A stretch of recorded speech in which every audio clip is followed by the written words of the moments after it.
Hello, everyone. Yui here, back with another commentary. This time for King Vidor's 1928 masterpiece, The Crowd. Me and Chazen, are gonna do our little commentary for this. We can listen alongside as just a regular podcast, or you can sync up with your own copy of the film. We're gonna do a countdown right now, or you can do just that. Alrighty, 3, 2, 1, go.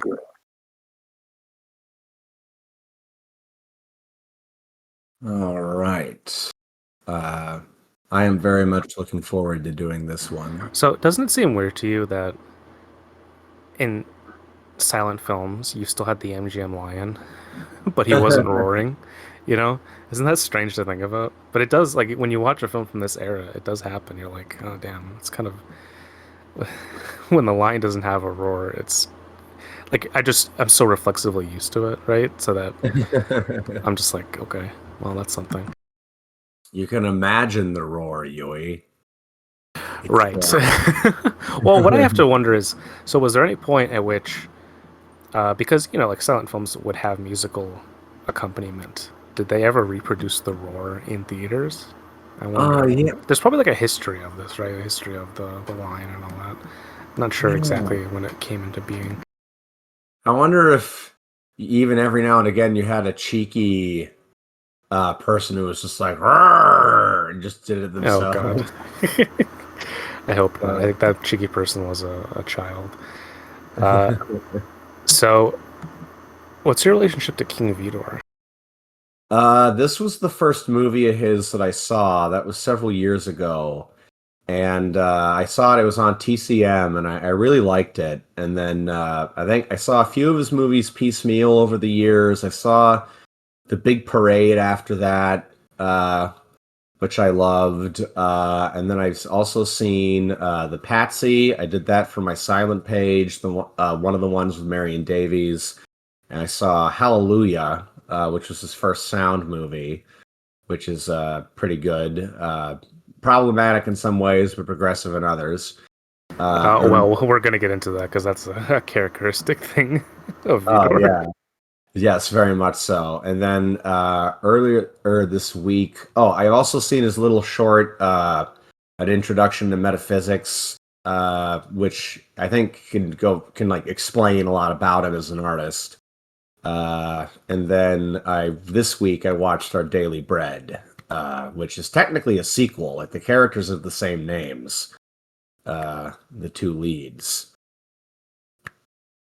So that's my experience with Vidor. I've only seen I'd say like 5 movies so far, but no, I really like him. Yeah, I think he's the quintessential odd duck of early American cinema. So this whole beginning, when you have this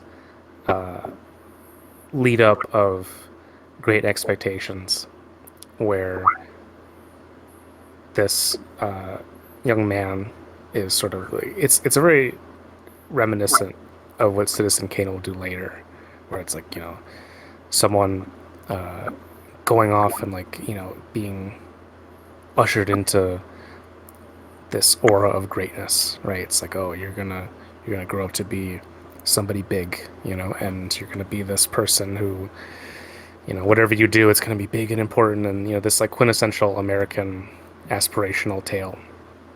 And this movie feels like it begins where Magnificent Ambersons ends, where there's like a certain ideal of Americana that in this opening prologue we get a little taste of, and then is quickly taken away, and we're ushered into precisely the crowd. And the crowd isn't just people, but it is like the crowded post-industrial city, the city of mass labor and manufacture and mass consciousness and advertising and all this kind of stuff. And Vidor has, throughout his career, I think he has he's tried to navigate this space that is explored in the crowd and try to understand like what is the individual person's place in such a mass society. And I think he's come to a whole bunch of different conclusions and answers about that. But uh, this film was made after the success of The Big Parade, which is a movie that also deals with very similar themes to this. And this one is almost like the less, this is like the just the straight social drama of that same story that's in The Big Parade, because The Big Parade has this whole, like especially of that era, very much imitated war film idea of, these, bright, naive lads, knockabout boys just going in and, becoming wounded and disillusioned by World War One. And Vitor's curious because he simultaneously, I would say, is like he's one of the most optimistic American directors, but at the same time, his optimism in his films is always tempered by this intense awareness of the world's capacity to disillusion people. And I think it comes to, like you understand where he stands, but I also think he is very much always like running up against the walls that the world places around ambition and desire and hope and basically anything that human beings try to express about their dreams about what the world should be, right? And I think Vitor is like a crucial documentarian of a sensibility of America coming to terms with its own growing industrialism, its own growing democracy, its own growing capacity. Like here, when we have, before we, get to see that full square of people, we first see it doubled through like a window or some kind of glass facade.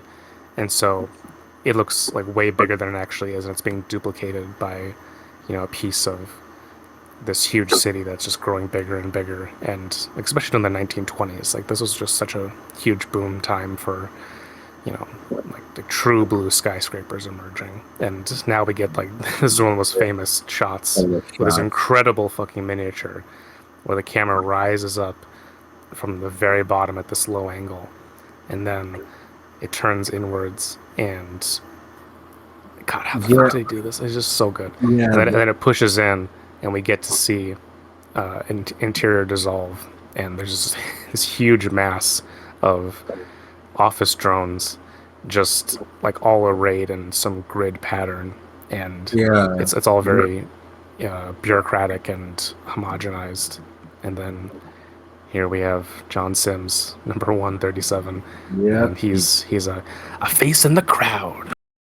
Yeah, it's just it's funny that I feel like camera movement. There's a lot of use of camera movement in this movie, which on a kind of feels like this large force, just sort of like overbearing upon what's happening on screen.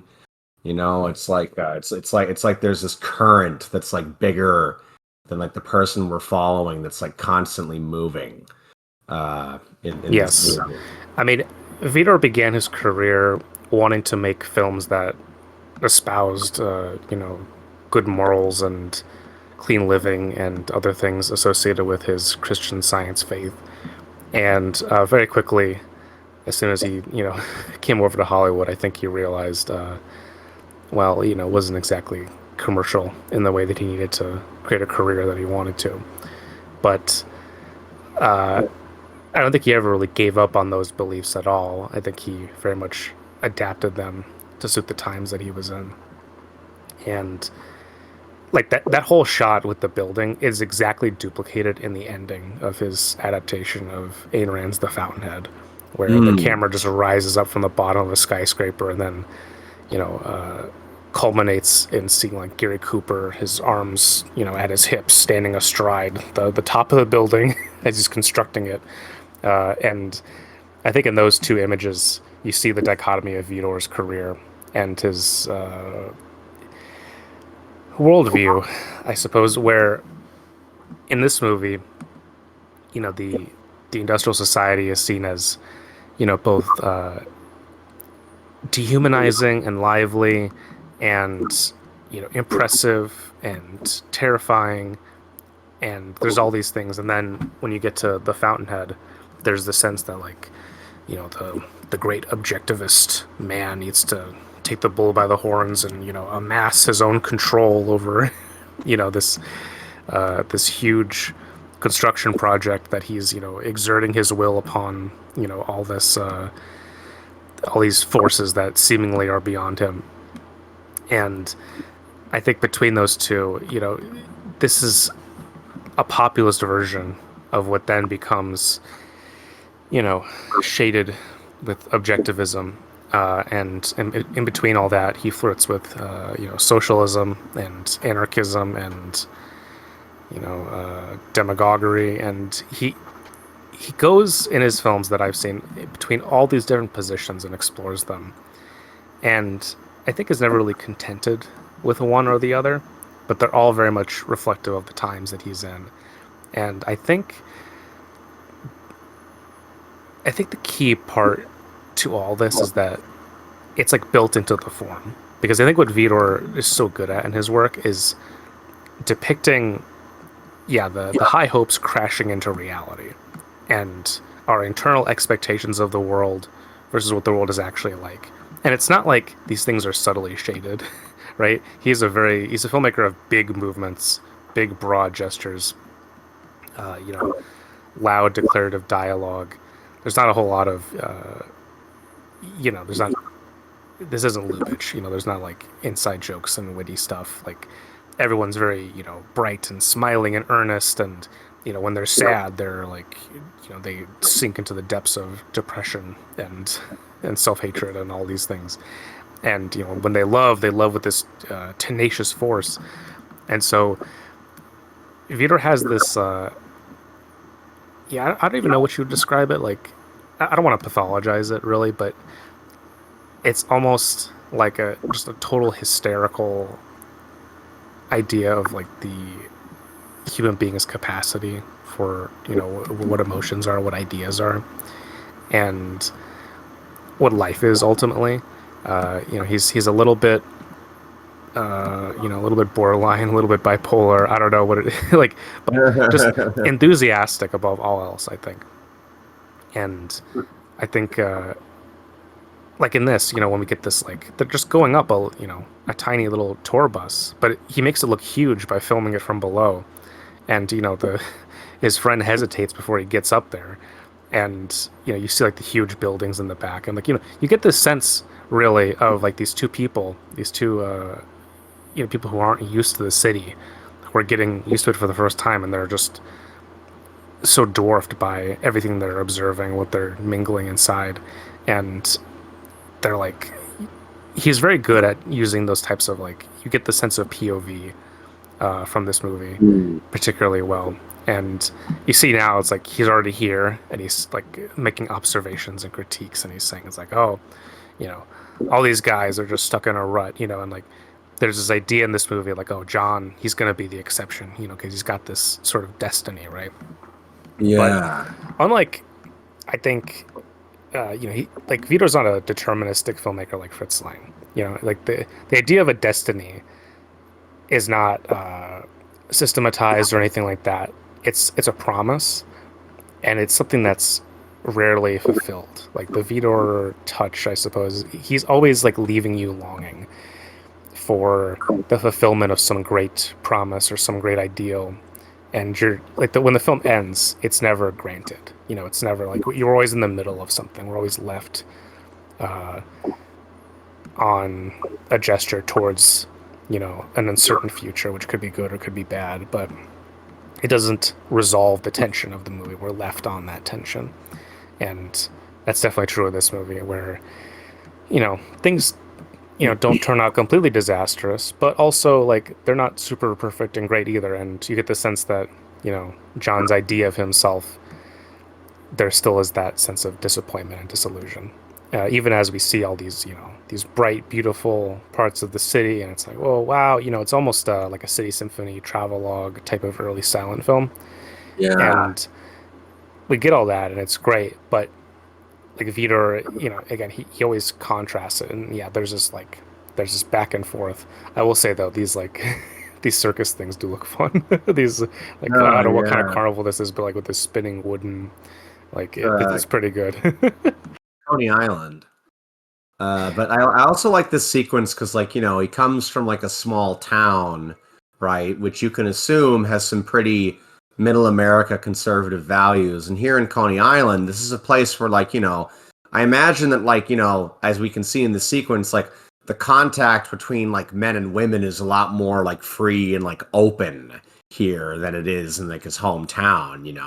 Well, yeah, Like, everyone's lumped up together. There's not these strict divisions where everyone's in their own little house. Everyone's mixed together in the streets. and yeah, you see, like, here's some American mythology, the founding, George Washington, the founding fathers. And see, like Uh, this line here is key with the inner title. It's like not historical. You look hysterical. I think Vitor is a hysterical filmmaker. Like he really, like there's these huge outbursts that he's trying to contend with in the human being and in social relations. And he doesn't come to like an ideological answer with any of them, but he's always moving through various moods and trying to see how they inflect on this central question. And like it is always a sense of too his protagonists are like not perfect great guys either, right? Like a lot of them are assholes or they're frankly like kind of down and out, just like basically I won't say like well-rounded people, but they're not like this like oh man this inherent good guy who's gonna like he has an inner sense of you know he does the right thing all the time and the wrong thing none of the time. There's not that. Like Vitor's no. characters, they always feel perched on the abyss of they could fall right into doing terrible stuff, or they could again do like what John wants and sort of like rise to this greater idea of who they are and that again that tension they never escape that, right? You never are let off that that moment, that precipice. It is just it is an eternal precipice that the human being itself is created upon. And then I don't know. I mean, I don't know too much about Christian Science as like an offshoot of Christianity, but maybe some of that would reflect on what we're saying here in terms of like where that idea of the soul is, or what the status of man's role in the cosmos is. Well, I know that, like he talks about in his short, and a lot of, because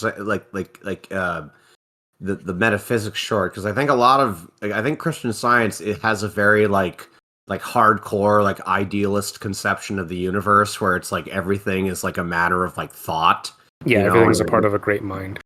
yeah, and you can change things with thoughts, and I wonder, and I've always been curious as to how I think Vitor relates that to this movie, because it's about a guy who, like, has an idea, right? Like, he wants to be bigger than the person, and so you would think, than the crowd. So you would think that, like, oh, well, if the world is just a manifestation of your thoughts, well, if you just think that you're a big person, you will be one. But I guess, is there this idea that maybe everybody's thinking that way? So who wins out? You know what I Right. mean? Well, in Vitor, there's this presence of the consensus, right? Of other people imposing their will upon you, right? And the idea of again the crowd, the masses. And here we're always foregrounding John. He's always put in the context of other people around him. He's never really allowed to be by himself, and so he's always either lost in them or he's standing apart. But yeah, it is. I mean, this is the problem with idealism more generally. Is yeah, you raise that question, you're like, well, hold on, wait. If I can just directly make my thoughts into reality, then what's stopping me? And the only answer really is other minds, right? And this that becomes then like a sort of a almost Spiritual like battle. yeah, like it becomes Manichaean in the sense that like there's forces out there trying to sabotage you with their like there's the evil will, or there's like the entropic destructive will, and then there's the positive creating will. And you really see that. I mean, it's funny because in a movie like this, it's like quasi proletarian, I would say populist more.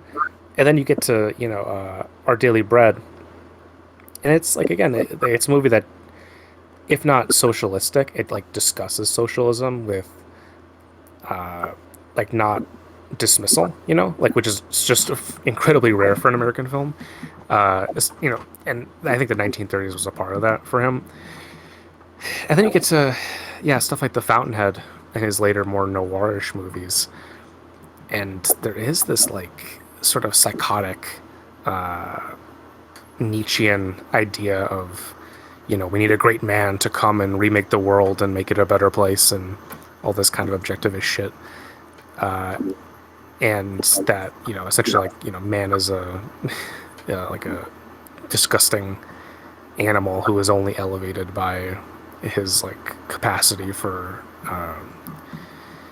rational will Creation. and Yeah. creation and all that stuff. And so, I mean, but the curious thing, I think, is that, yeah, like, Vito never, it's like he goes in all these places, and you think it's like, well, hold on, all this stuff is contradictory, and it very much is, but it's like, it's still of a piece, though. You still feel like he's searching for, whatever the answer to his question is.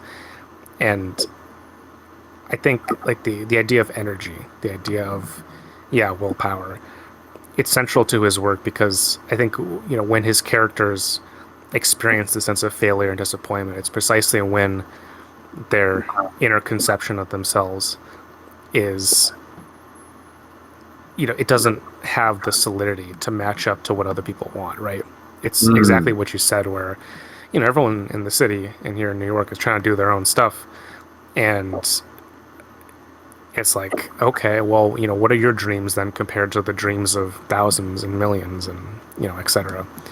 And this goes to like a pretty crucial question that faces, like, since America's beginning, more or less. And it's something that Adam Curtis discussed in his recent documentary about the UK, which I found very insightful, Oh yeah, I still need to shifty. see that. He talks about how, you know, th- like, our societies are based off of this like idea of democracy, right, and of mass participation in politics, and, of anything, right, of just of civic life. Like, the idea of public life, right, is a creation of, the bourgeois revolutions, and just the sheer idea of like what a modern democracy is supposed to be, right? It's that everyone can participate, everyone has a role to play, etc. There's this mass consciousness that is generally accepted to be like, okay, well, that's what we all go by, that's what we accept as valid and real. But then there's this alternate strain where, within that mass consciousness, then we have like, you know uh, heroes and legends, and, like, people who rise above, and who exhibit the best and brightest of humanity, and, sort of, again, this real lionization of individual exceptionalism, and it's like an atomizing quality where you have these two things pitted against each other, where it's like it goes into Yeah. two strains of politics, where either the mass of people and their will is supposed to be correct, or the one person who has, been striving and struggling, their will is supposed to be correct. And you see how this bifurcates into two different strands of, in Adam Curtis, what he was discussing was British politics, but it's very present in American politics that we've, inherited from the Brits to a large extent. No, yeah. And Vidor, I mean, these are the tensions that animate a movie like this.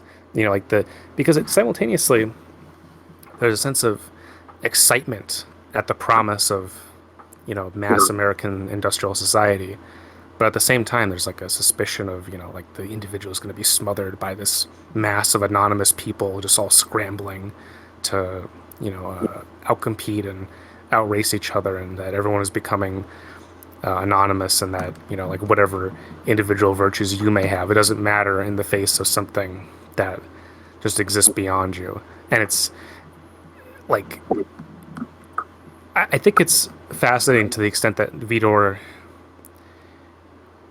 in a particular movie, he may lean in one way or the next, but he always comes back to a different perspective of it's like, okay, you know, there has to be, if not like a balance, there has to be some answer between these two.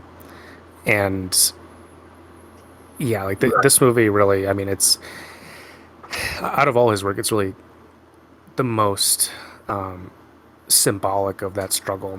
Where like Mm, he's like John is moving through the train cars here, and he sees the people who have like the nice private cars, right, on the right. train, and then he gets to the back and like you have these whole families sleeping together with the curtains drawn, and there's something like dehumanizing about it as they're going to Niagara Falls here. It's like this is also a thing too in Vito where you have the majesty of nature and Yeah. the smallness of the human figure, and I think this is like another axis of dimensionality when you have like that social axis of individual versus the masses, and then you have The nature versus world. humankind as a whole. Yeah, and this is like a world that's like bigger than like these characters. Even when they're away from the crowd, like they're small. But it's funny in the two angles ago when they're climbing up the side, like there's something almost like heroic about the composition, the way that they're like foregrounded against like the background of the falls. Like there's all so it's Yeah, I almost mean like, this is incredible. Like you just look, I mean they're practically silhouetted against this yeah. huge fucking landscape, and I mean yeah, the pictorial strength of Vitor's movies is something that always impresses me. Where like there are certain directors and like I just watched Lubitsch's Ninochka, and that's a great film.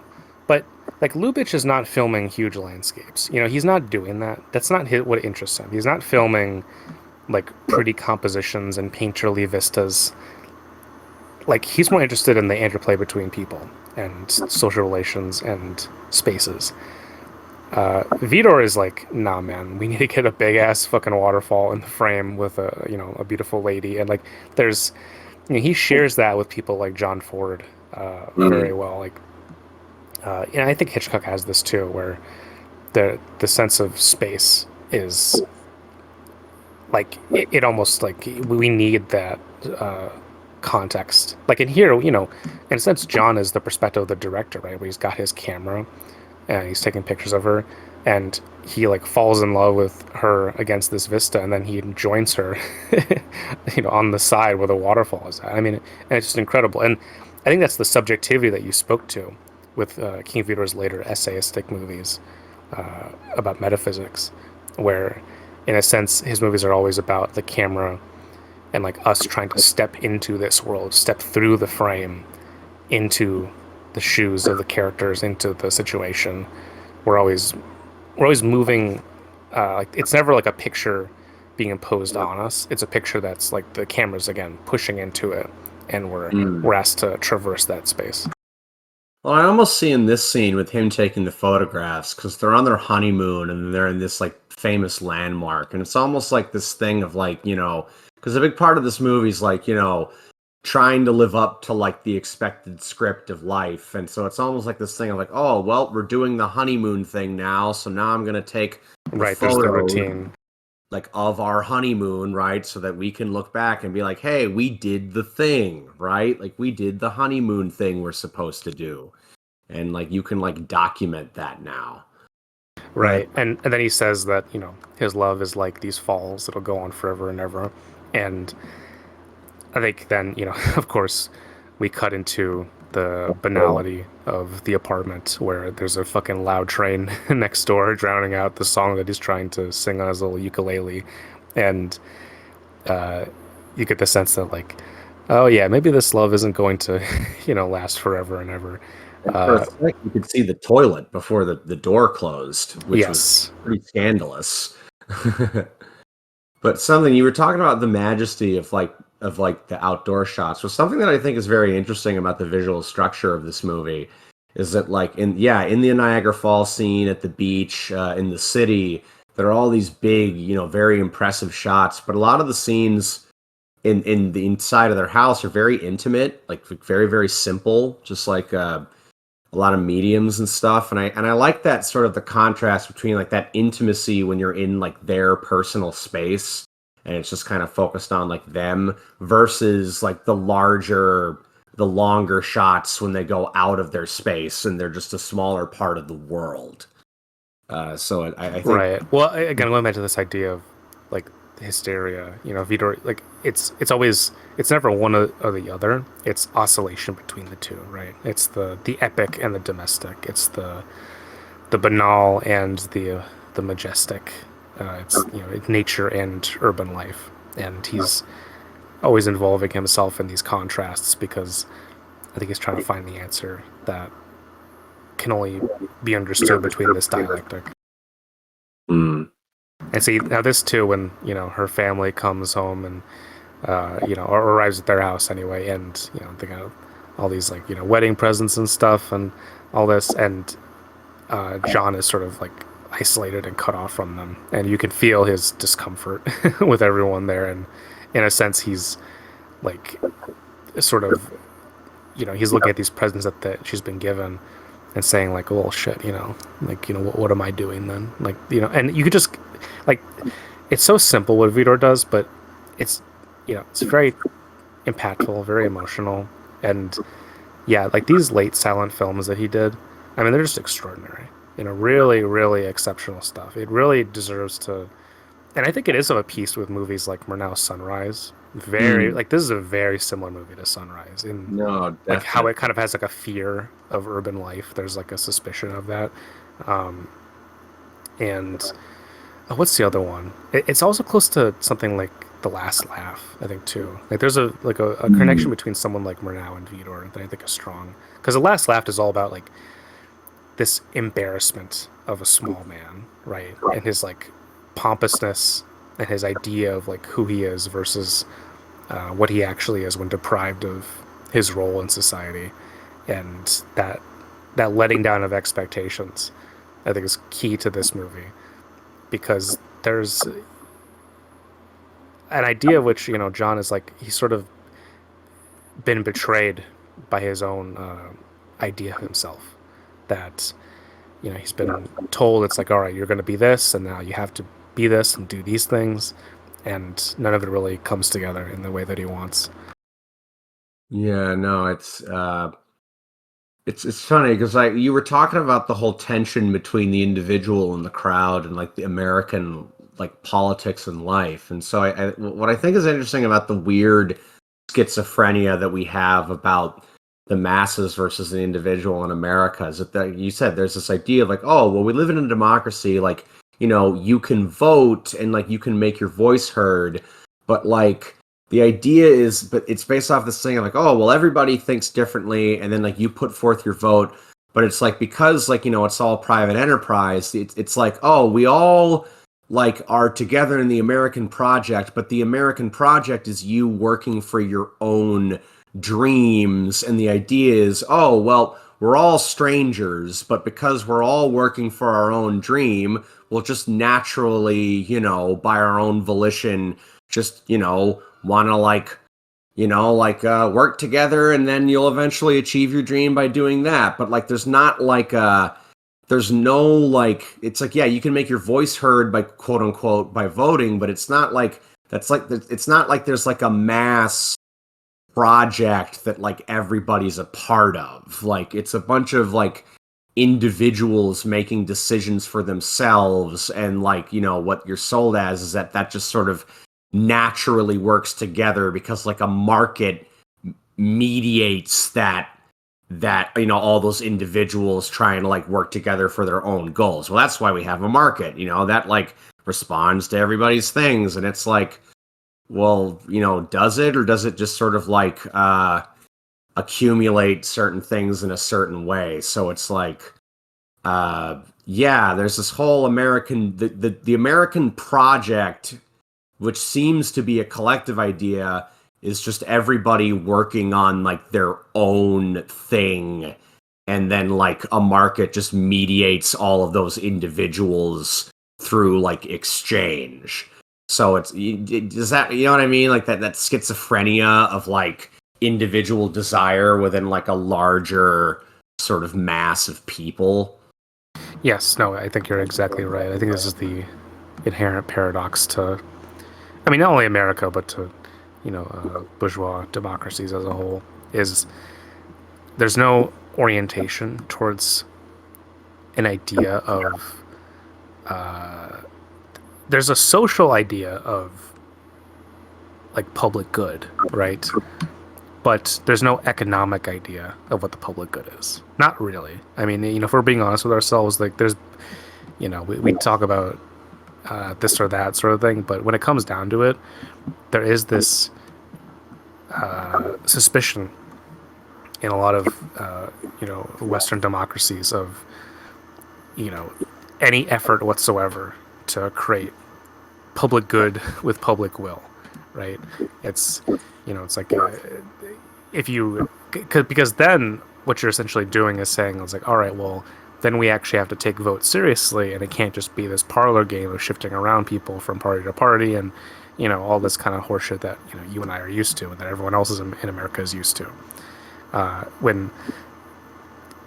When politics actually becomes a matter of like, let's talk about fundamental serious beliefs, that gets in the way of like the free flowing frictionless ideal of the free market, right, where value is supposed to be as consensual as possible, right?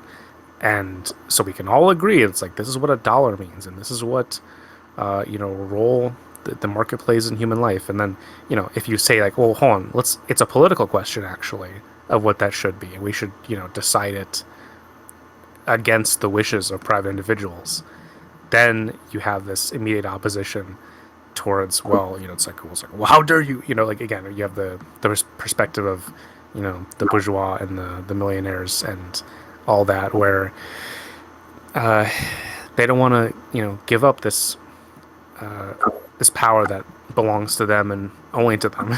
And we've taken the idea of the aristocratic class, right, and it's been dispersed and delocalized into this nebulous batch of people who just exist on the periphery of society, but simultaneously they're the periphery, but they're their center, right?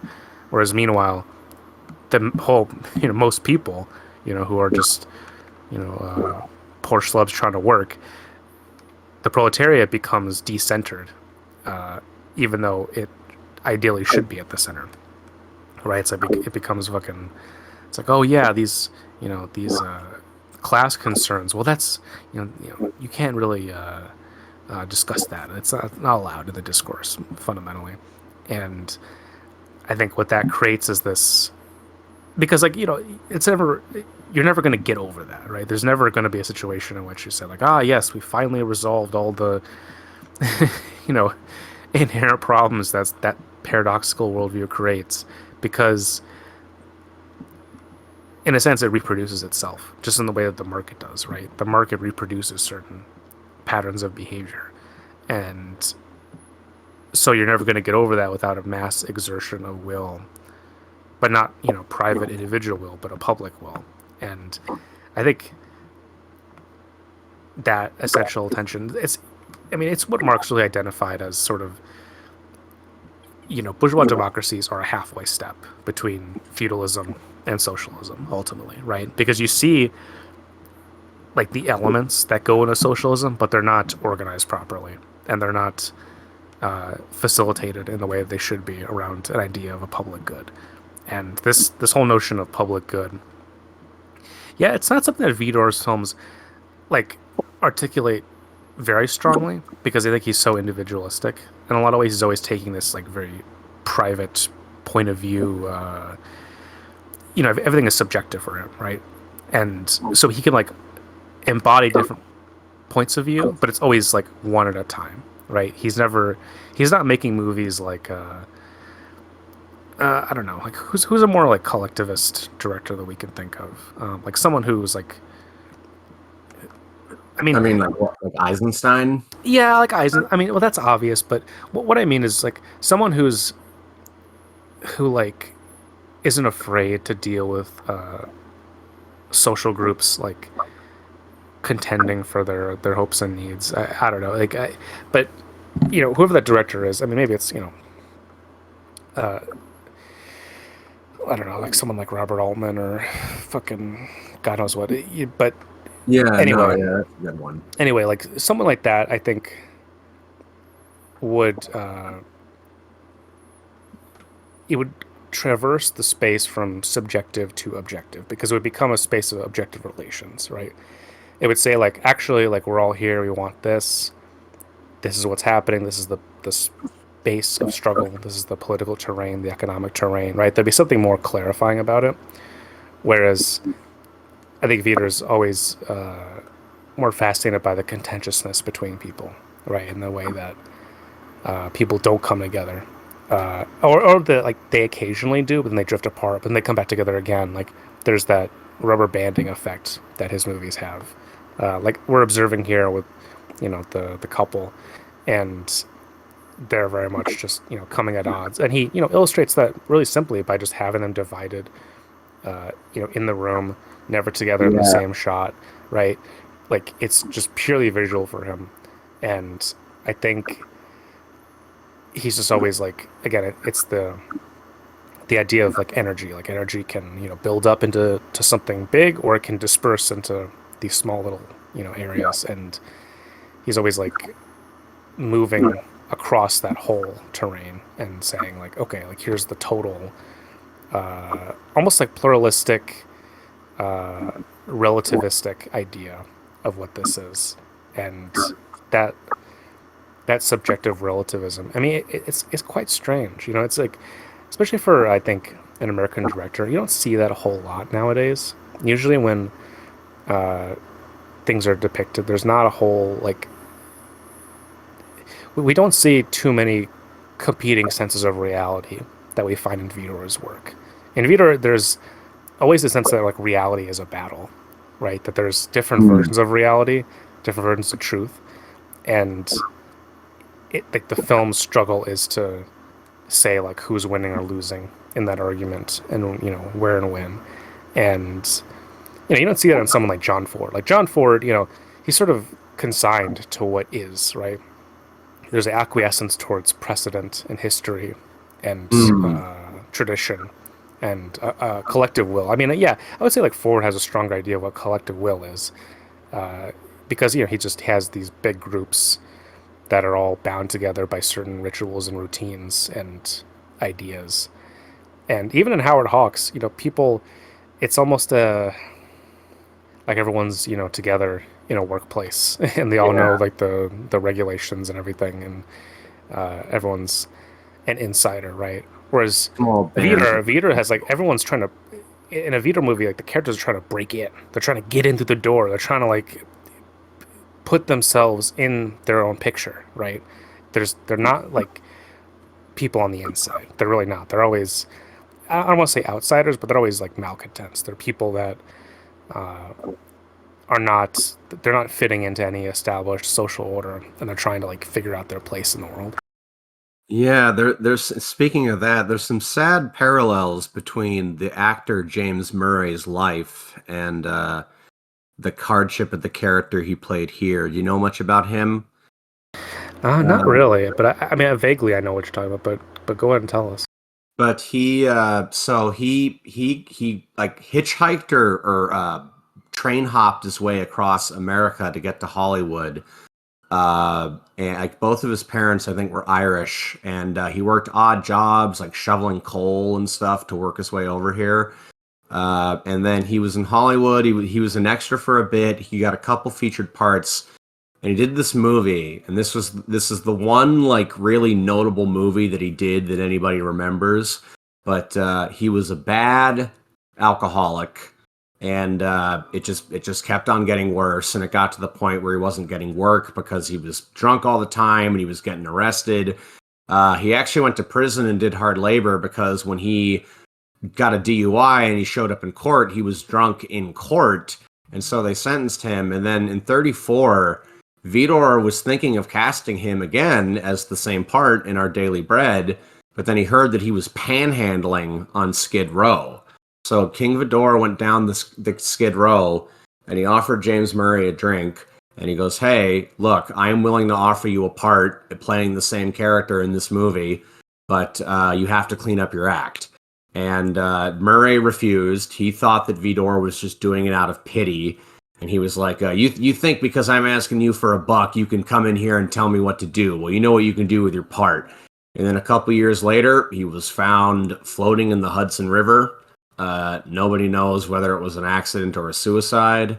And near the end of Vidor's life, because Vidor was very haunted by his death, and I think in like 78, like 3 years before he died, he wrote a screenplay called The Actor, which was going to be about James Murray's life, but he was never able to get it made. Yeah, damn, that is really fucking eerie. I mean, the amount of people's lives in show business, I, it doesn't make it sound that appealing, like you think, oh, the success and glamour and all this stuff, and then you hear a story like that, and it's very dispiriting. Just gosh, I mean, I think he's great in this movie. It's just No, that's yeah. what's real unfortunate. I mean, he appeared in a couple other movies. He did some did like a William Wellman movie, Frisco Jenny. So like, he was in the mix. Yeah, I don't know. I mean, this movie is such an oddball for the time that I almost wonder it's like, especially because this comes right at the cusp of the silent era. Right. So maybe he just wasn't able to fit into this changing moment. Well, it's funny you talk about it being a bit of an oddball. Well, I know that because it was an MGM movie. The only reason why Vidor was even allowed to make a movie that had such a sort of harsh look at American life was because of what a runaway success The Big Parade was. It was The Big Parade was the highest grossing silent of all time. So he was allowed to do this personal project, but even then, the release got delayed for a year because Mayer did not like how unsparing it was, and they tried shooting several alternate endings because he thought the ending was too ambiguous. And eventually Vidor fought, and they reached a compromise where when they sent out the prints to the theater, they included an alternate ending that the theater could show if they wanted to, which is where he gets a better job at like the insurance company. But Vidor said that that ending was very rarely played. Most of the time, they played the original ending, and that new ending's assumed lost. Like nobody's ever found it. But Yeah, yeah, can no. you imagine someone doing that now? Like sending out like a movie with two different endings. And the theater could just choose whatever they wanted. Yeah, like so. Hold on, it's like why is the fucking theater choosing? First of all, I don't know. It's very bizarre. Yeah, I mean this is like the almost the original classic. Uh, One for them, one for me. I mean, the Big Parade is still, I think, it's very indicative of what Vidor does, but No, yeah, it's a great like the movie. yeah the huge success of that. Because I mean that was like a hugely ripped off movie. There's so many different versions that try to approximate what that movie does, including ones made by Raoul Walsh. Uh, that being so successful, I mean, God, I would hope it would earn you the capacity to make a small little 90-minute movie about a relationship that is fraught, right? It's like but nowadays, though, of course, no one's allowed to do anything. I mean, yeah, things are so bad now that there's not even a thing as like a one for me. Does that exist anymore? Like, when was the last time that someone actually did one of these things? I mean, I guess Ryan Coogler and Sinners, I guess, right? That's a one for Yeah, him. that's probably the closest because it wasn't an IP, and like he was able to he has that deal where he gets the rights like 25 years from now. Right. But aside from Uh, that, like, what was? Are we even thinking like what was this? yeah, I have a hard time. I think for a while like Soderbergh was like that. So that's probably the most recent director. Well, but he works so prolifically. I struggle to like which is the one for him. Like I don't. He's made so many movies at this point. Yes, that is very true. Uh, yeah, no, it's hard for me to really think of anyone else. And it's fun. It's cool that King was not a how do you say it, sobriquet or sobriquet. It was not one of those. That was his real name. Yeah, this is a different era of naming. I mean, you look at the names of directors around this time, and yeah, if your first name is King, I mean, yeah, it's pretty good. I mean, also Vidor. I mean, this is like a last name that just doesn't exist anymore. At least not that I've ever encountered.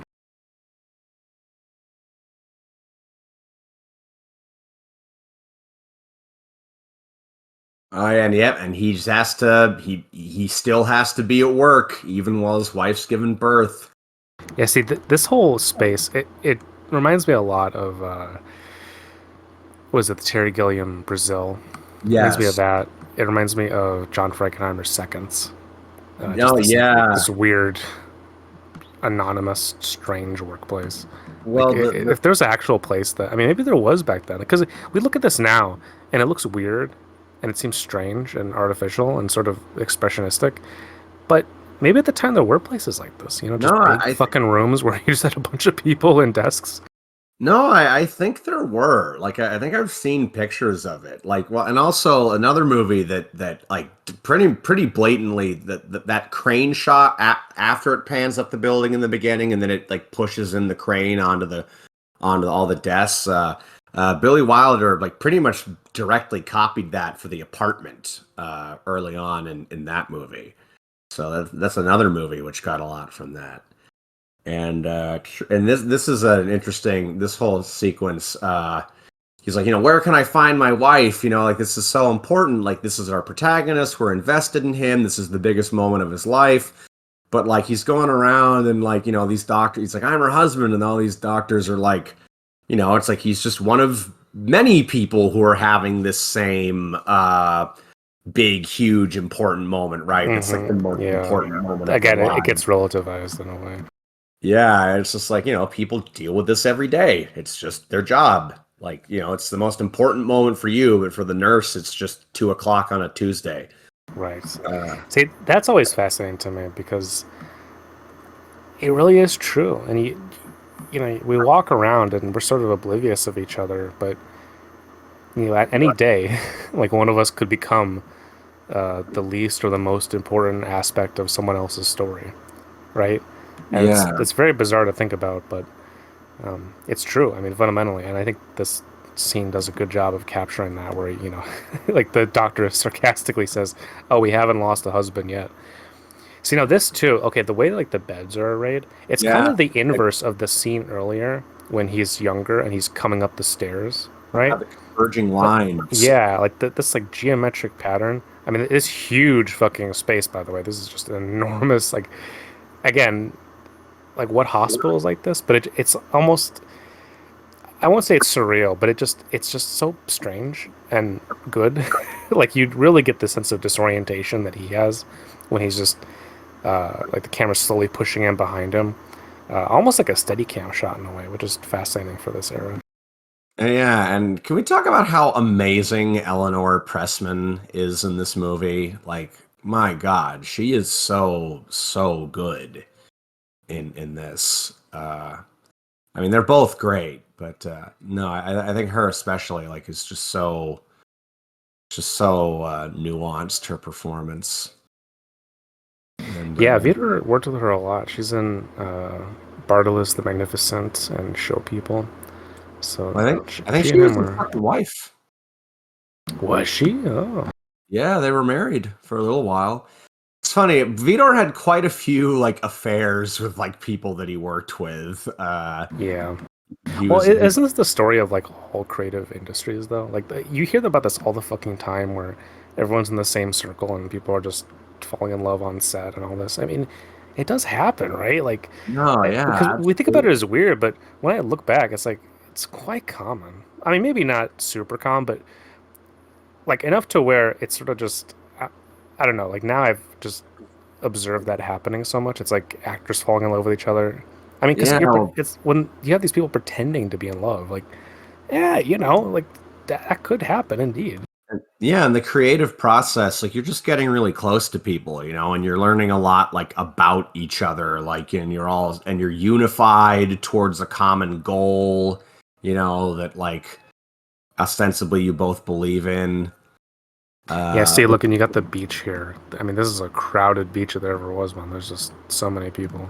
But he's singing about how he's all alone, even he's just surrounded by, you know, these multiple families with their things. That, like, and in the shot, he's separated from all of them, which yeah, just like very smart compositions. And oh my god, we got like a whole picnic here with like pots and stuff at the beach. This is incredible. yeah, they're like cooking bacon on like coals. Bacon on the beach. Why not?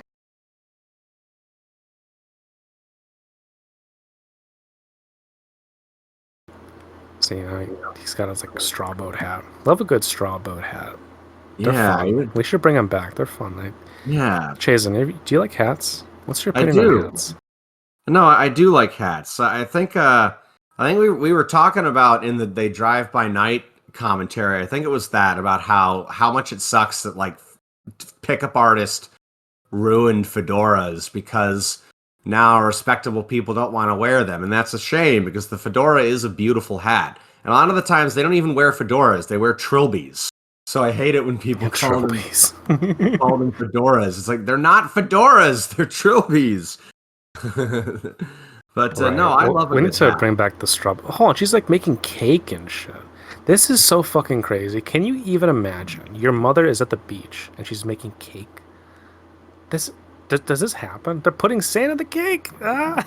And I just also love these scenes because, like, it's funny. There's a review that you can find online from Variety from the time it came out, and the reviewer did not like it. And something that's interesting is that, like, I used to think that like plot cells was like very much like a modern thing, but Oh no no. Oh no. this variety reviewer is like, why there's so many scenes in this movie that didn't need to be there, you know? It's like you could have cut so much. And like I imagine he was probably talking about a scene like this, but that's just so not missing the point to me because it's like the whole point is that like, you're just seeing them live a life. And it's like and the whole point of that is that like, does that match up to the life that is imagined? Like just normal life that anybody lives. Like you got to see that in order to see, how he feels when he feels like it's not enough.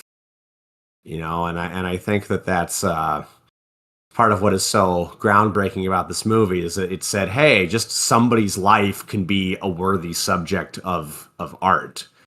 Right. Just And live see, it. this composition is very smart because when she gets fed up and walks off, and he goes to join her, you got the whole crowd behind them that you didn't have before in the shot. Mm. It's I'm not quite sure about the spatial sense of it, but like it just as a composition, it works to convey the emotion of her kind of getting fed up with the repetition and the routine of And this he's this life. talking about how they're gonna get better, and it's like, Well, but also he's doing like jack shit. Like she's trying to cook a whole meal at the fucking beach. There's got a cake. She's making bacon.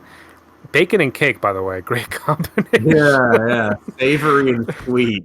Yeah, I know, this is a classic American cuisine. Bacon and a cake. And meanwhile, he's just sitting over there. The kids are running around. He's doing nothing. And he's playing his fucking ukulele and talking about how alone he is. It's like, dude, I just I don't know. Like again, this goes back to the Vito thing. Like his main characters, like they're kind of jackasses sometimes. Oh yeah, They're and just really silly. Hallelujah, the main character. That whole movie is about like temptation and about like him, like Yeah, there's a sense of like human evil in his work. No, yeah, no. The Hallelujah is a very interesting watch, and I think that one's also interesting when you consider that he was a Christian Science and like Christianity and conversion is a big part of Hallelujah, and like the idea of like because that movie like they also talk about like the devil and stuff, the idea of like that there's like a devil who's always over your shoulder, like Hmm. tempting you and stuff, and Well, I in his War and Peace adaptation, the way he portrays Napoleon is very satanic. I must feel. no, I Oh, it's funny, this is interesting. So he gets a burn, and she just puts some butter on it or yeah. margarine or whatever. Can you do this? Like, does this help? I don't know. I think I've this isn't the first time I've heard of people rubbing some butter on a burn.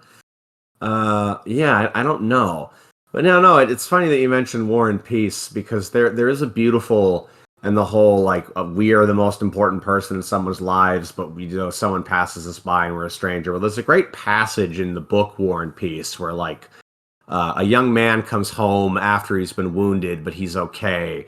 And there's this bit where he describes the mother's thoughts and about how, like, she had this idea that, like, like no one's ever loved him as much as her, and even though, like, like that everybody else feels that way, in this moment she felt that she was the only one. Like, there's a whole passage like about that, like that idea of how like it always feels like this is like the you're the person who this has happened to the most in like history or something. It's a really beautiful piece of writing. Oh, but this is some foreshadowing him juggling the balls like the sandwich advertisement man earlier on in the movie. Everybody wins a prize once in their lifetime. Is this true? Does this happen? Have you won a prize? No, I don't think I've ever really won like a sweepstakes or a scratcher ticket or anything else like that. Jason, it's time for you to start. You better start buying those lottery tickets. Because this movie, everyone wins once in a lifetime. And she wrote down all this stuff to use the money for, and what does he have? Just a bunch of stuff that he bought. Yep. Because yeah, no, it's that thing of like like yeah. Well, in a sense, he's sort of a child. Like he's kind of a naive dope of a man. He doesn't really have any idea of what it takes to have realistic success in the world. No, yeah, it's all just an idea. Like money. Well, what do you do with money? You spend it, right? Like you. Right.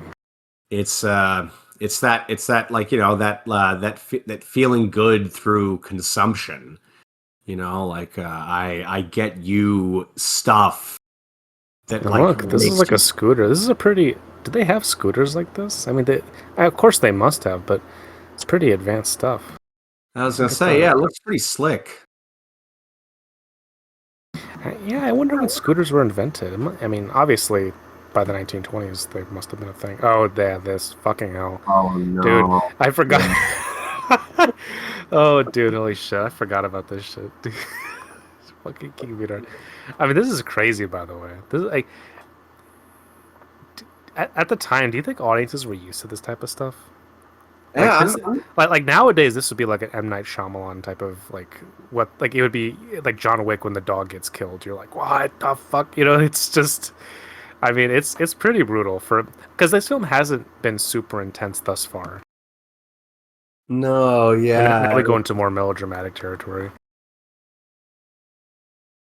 Yeah, no, it's like again, we all have that script, of that script of like having a happy family and like, no one it, you know, Well, this is what the parents would do. I mean, basically up until the 90s, this is what parents did. They were just like, all right, kids, just go out and do whatever into the fucking street, and then we'll see you by dinner. I mean, it's just insane. I don't believe in helicopter parenting or whatever. I mean, I'm not a parent, so what the fuck do I know? But at the end of the day, like, I think we can do better than.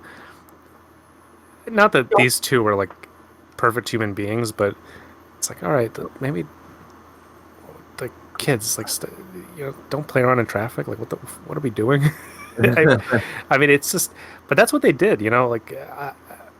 I guess it's like, what else would they do, right? It's kind of unfortunate, but fuck it, these accidents must have happened all the time, everywhere. I mean, they still happen, obviously. I'm not trying to be stupid about it, but like really, I mean, it seems uncommon today, where now you're like, all right, kid, you know, like go where cars are moving at 50 miles an hour constantly, and you just wouldn't do that. I don't know. I mean, maybe you would. I guess depending on like whatever person's attitude is towards mortality.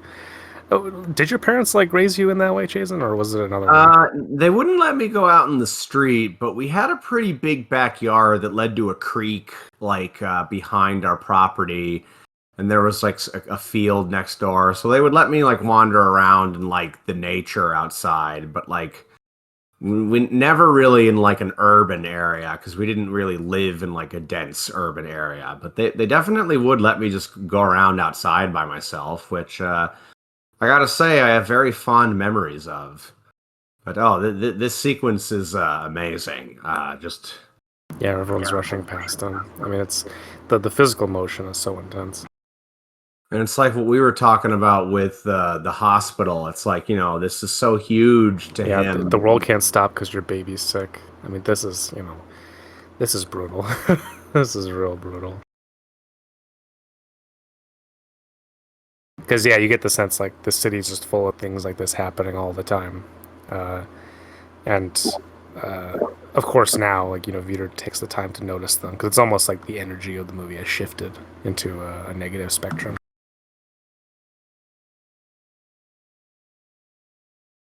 Ah, man, beautiful bit of just that very slight head turn from the doctor, and then that pause before she crumples over. That's what I love about silent movies. Well, one of many. This specificity of like gesture and just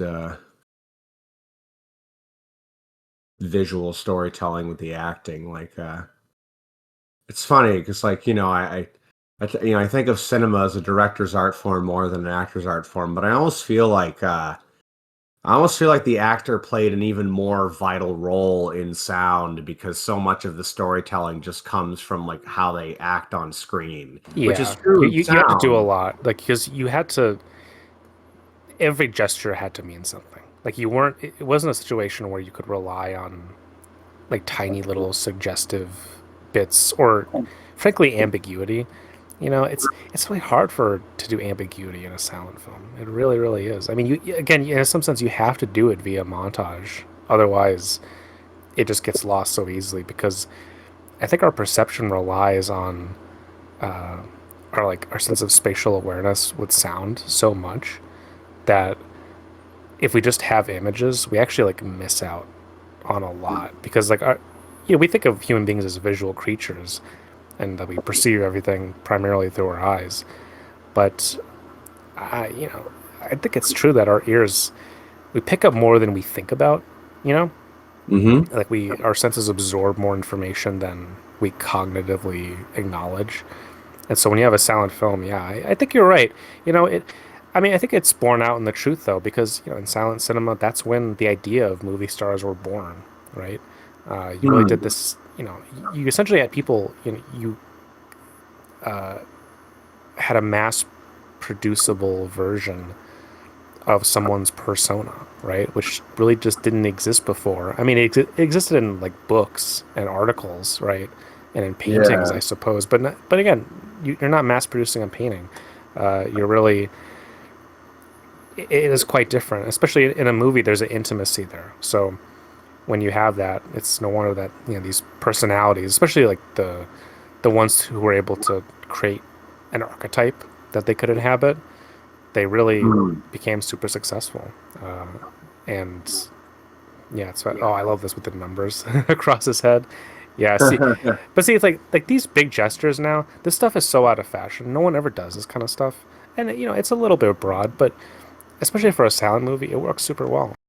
No, yeah, no, I definitely agree because, like, it's like you just said, like, like your their information is more restricted. So I think something which is like purely visual like that is a way to convey those things without like dialogue or sound. And yeah, I like it because it's like it's the abstraction of human beings and human activity, which is like, yeah, that's necessary to a degree when you get to like a large scale.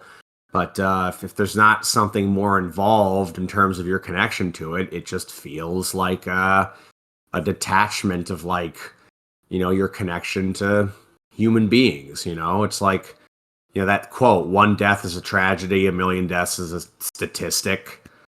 Uh, Yeah, It's just speaking of stats, I don't quite understand what his job is. It's just he's just writing down numbers. I'm Like, assuming he's like an insurance clerk of some kind. Like maybe he's like well, doing something. I understand that, but another piece of paper from another worker, and it's just like numbers on a paper. Like it's not organized. It's not like so. It really is. It's almost Kafka-esque. Like you, just like the absurdity of his job. It's so abstracted. Like what exactly are you doing? You know, he's coming up with slogans, right? But then you connect that to what he's just grinding at here, and it just seems yeah like stupid. It seems like a job that no one would want. This part of the movie I find especially relatable because in my younger and more temperamental days, I rage quit a couple jobs, and it's like it's this thing with him because like he keeps in the next part of the movie he keeps getting a job for a day and like quitting and stuff, and it is this thing of like where it's like when you've hated a job and like it's bearing down on you and you can't take it anymore. Quitting feels so good at first, but then you're like, oh shit, I And gotta then you get home return. and you say, "Oh, So it's that thing of like, how do you like if you even try to like actualize yourself in a way, like you have to take like a consequence, like you can't because like you were talking about, he doesn't really get into the political thing. He looks at it more from the perspective of like the individual. So, there's nothing in here about like a strike or anything. It's just an individual, I can't take this anymore. I'm gonna go out on my own. But what can one man do?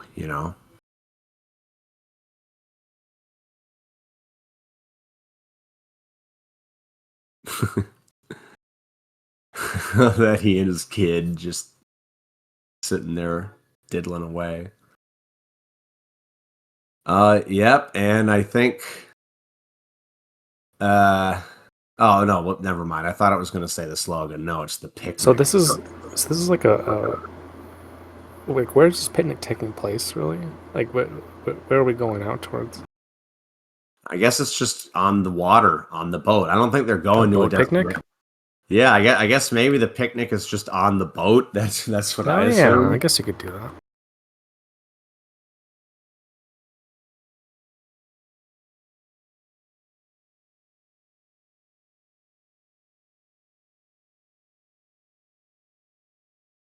And yeah, sometimes people get ahead.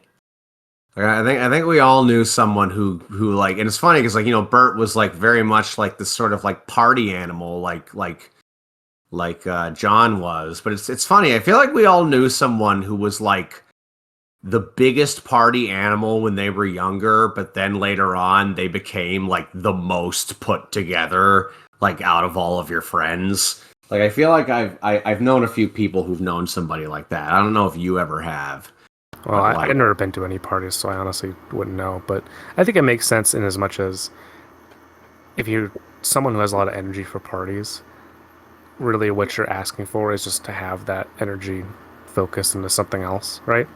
So if you get a right. job where you can just pour yourself into it in that way, yeah, I mean you're like a more extroverted person in that sense, and you're able to kind of delve fully into something that I suppose is more productive, and yeah, the sense of like the just the lowered expectations and her trying to comfort him. It's very you know it's very sweet between these two. I am I moved by it. Just in that like No. they're just like we're in this together. It's fourth in 1 week. That's rough. Like a fourth job in 1 week. That's crazy. Yeah, no, I've never had that. No, that would feel especially humiliating. But no, there is something, yeah, very beautiful about the idea that like, in intimate connections like him and his wife are like, it's like a way of like I mean, we'll get to it when it gets to the ending, but I think it sort of like leads up to like even though the ending is ambiguous, I think there is a certain beauty to it in the idea that like, an intimate connection is something that like, you can hold on. It can make you feel less alone and like in this big world of people who you don't know. In this big crazy world, But yeah, so many again, the vacuums. separation. They were separated by the wall in that long shot, and now it's cutting between them in separate shots.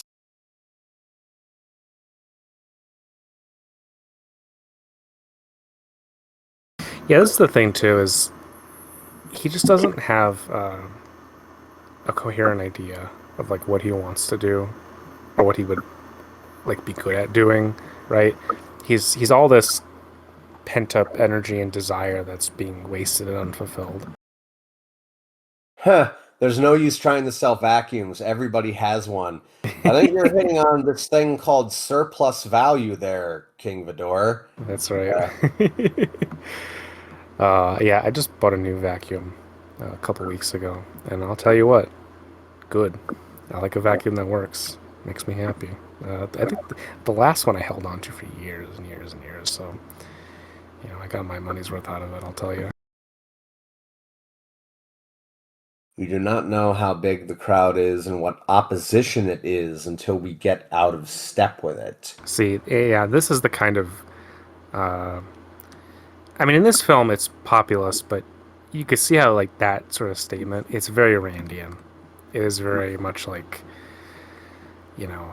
I'm set against all these other people, and you know, Vitor, he's a subjectivist to a large extent, like we're talking about. He's an idealist, uh, but that becomes very close to solipsism when you Mm. consider it.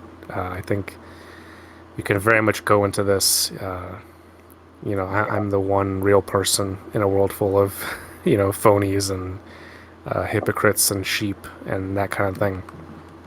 And Yeah. yet, not in this movie, but in some of his later ones, he does shade into that point of view, which is interesting because like that whole thing, you never see that in a lot of his contemporaries. It's very much a Vidor thing, where these people are sort of lost in their own expectations. Uh, who's someone who I think is an interesting counterpoint to Vidor is George Cukor, Mm. who came up a little bit later, not quite a part of like that whole Salon era, but in early sound. And then afterwards, like so many Cukor movies are about these, people who are having these hopes and dreams, and who then carve out like a short-lived little space where those dreams can achieve a limited form, and then that space goes away, or it proves unsatisfying, or artificial, or fleeting, or whatever the variant of it is. And I think the key thing with Q-Core is that his characters are always transformed by that experience, and so they're better able to handle the actual forces of an outside world, of society, of reality. And so, like, in a sense, he has a lot of room for this expression of subjectivity, but it's always rooted in a space of, well, you have your dreams so that then you can, take parts of them and try to actualize them in real life, right? And we have these desires so that they can get expressed, and even in small ways, right? Like Cukor, in his work, his characters take a much more measured and advantageous view of what they can get away with, right? There's a sense of like, Mm. okay, if we can get this like small little thing, that's good. If we can, sort of, like I think about it in My Fair Lady, right? Where there, you know, uh, she doesn't achieve this like, oh, I'm gonna be this big, pompous society girl, be the belle of the ball, that whole fantasy ends, right? But then there's an afterwards to the fantasy where actually, things can be nice and good, and like there can be love and self-expression and all that. But it's only because you've gone through this transformative experience in the first place, right? So Yeah. I think Q-Core, it's like less manic, less hysterical. He's still interested in this tension, but it's to me it feels much more like mature and measured and just frankly realistic as to how like Mm. we live our lives. Whereas at Vitor, like these characters are like moving between extremes so much, where it's like oh, I'm in this job, oh, I quit my job, oh, I want to live, no, I don't want to live, like oh, I love you, oh, I don't love you. There's like no fucking middle room for them Mhm. to really be in. They're constantly just leaping to and fro, and it's precisely during that point where it's like, oh, we get a little bit of money, and then my kid dies, right? Like that's the Vidor thing. Is like you get whiplash, and it's a lot. I mean, this scene too. Look at this. Yeah. We have another duplication of like this sort of like geometric form, Yeah. The like this like converging triangle line. shape going forward with the bridge.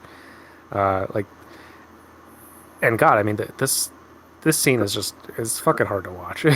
It really is, but like that's the whiplash, right? Like you look at this, I mean, it's intense. Yeah, because it's like, well, what is he? But it's nope, he can't do it.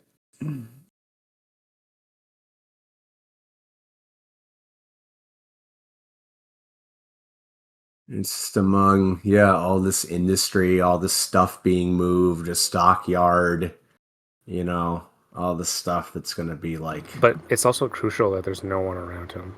He's just yeah, entirely alone except for this little kid.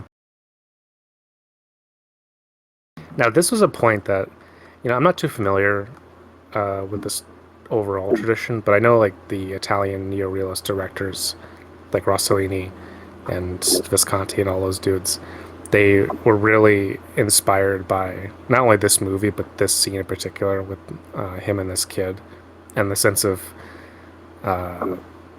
just intensity and like this sort of like these two figures. When you watch a movie like Bicycle Thieves, yeah, it they were, feels very much you can feel that inheritance from this tradition into that one. yeah, no, him like walking down the street with tears in his eyes while his son holds his hand. That is like, that's the ending of Bicycle Thieves. Like, it's almost like the same thing, but, in this one, aw, I want to be just like you. Uh, and this is where we start to get to what the point of this movie, which is that you don't have to be like a big person. You just got to be like somebody who you care about. That's right. That's right.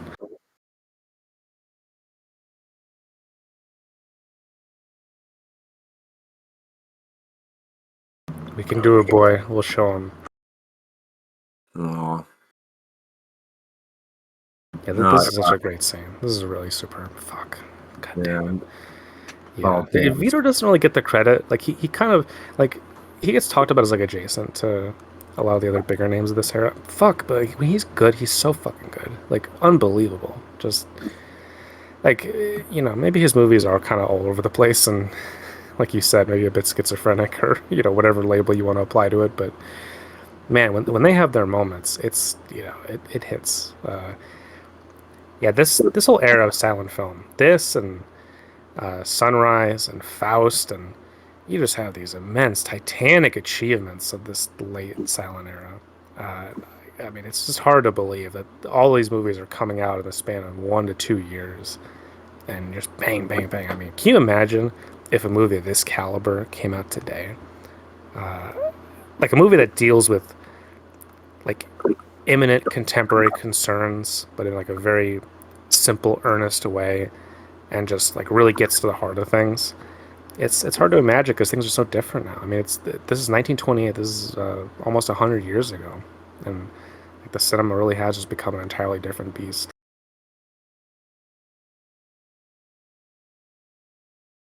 Oh, can you Oh yeah. juggle?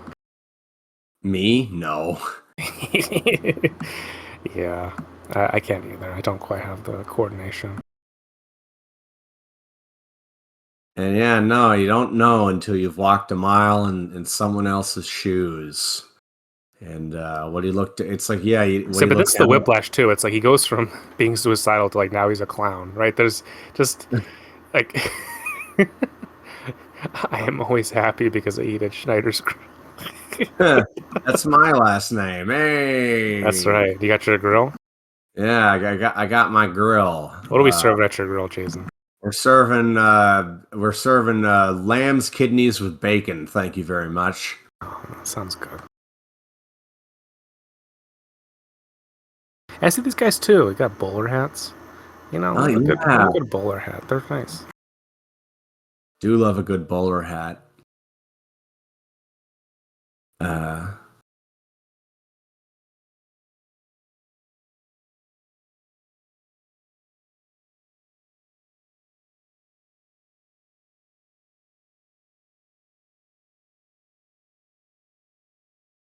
yeah, no, again, like the way he cuts between them, they haven't entered the same space yet. Yeah, I mean, God, we talk about like masters of what classic formalism is. You know, Vito is certainly one of them. There's no dispute in my mind about it. Just everything that he does is so clear, and beautiful. And you know, it's he traverses the space between subjectivity and then like a more hard geometric quality. Like there is like a geometric aspect to a lot of what he does, but it's not hard or it's not heavy in the way that it is like with the someone like Fritz Lang, where things are very heavy on the viewer and you're kind of like trapped in the image. Here it's I don't know. Yeah, it's more just like force and direction rather than like a big edifice, right? Like you Yeah, like like he big. constructs like things that like the images are always indicating motion. Yeah, like I started the Fountainhead yesterday. I wasn't able to finish it. I'll finish it today. But like, there's a lot of like diagonal direction in that movie from like the Yes. lines and stuff, moving in like a everything in the screen will like be at like a diagonal to sort of point towards a certain way. Yeah. And I mean, fuck Ayn Rand. Like she sucks. But I will say, like Vito's about the most perfect director you can imagine adapting her work because he is pretty suited to like what she does, and also like making it, if not acceptable, then at least like not entirely risible as a set of ideas. And like the Fountain has probably like the least bad book she ever wrote. Although I only read like two of her books. God, I'll tell you, Chasen. Did you ever? So like, I definitely, when I was a teenager, I had my fucking. It wasn't edgy, but I had my libertarian phase. Oh, Uh, yep. Yes, did and I? so, did you read any of those books I or actually anything like that? I actually didn't. I actually never read Ayn Rand. Even when I was like libertarian, even then I thought her ideas were a little extreme. But I had A also just little. heard that they weren't good. Like I just heard that they just weren't good books.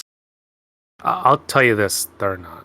Um, I mean, she just uh, exhaustive is the word. Let's say she. Yeah, I mean, it's sort of it's interesting because she would have been a great poster on the internet.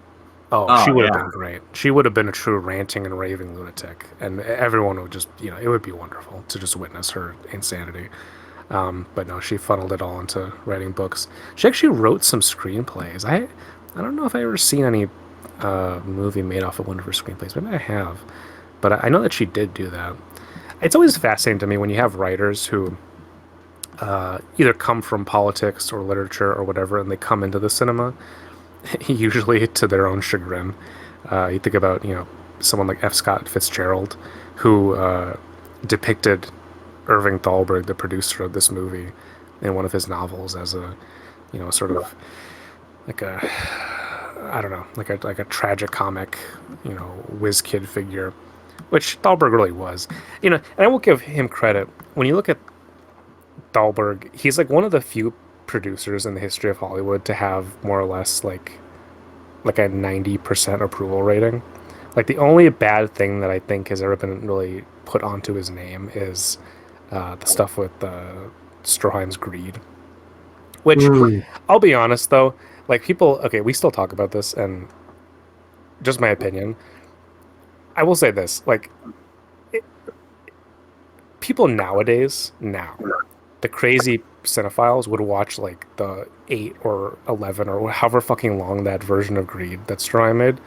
Like they would watch that. Back then, who's fucking watching that? Like I will say this, like you understand like why they cut that shit down.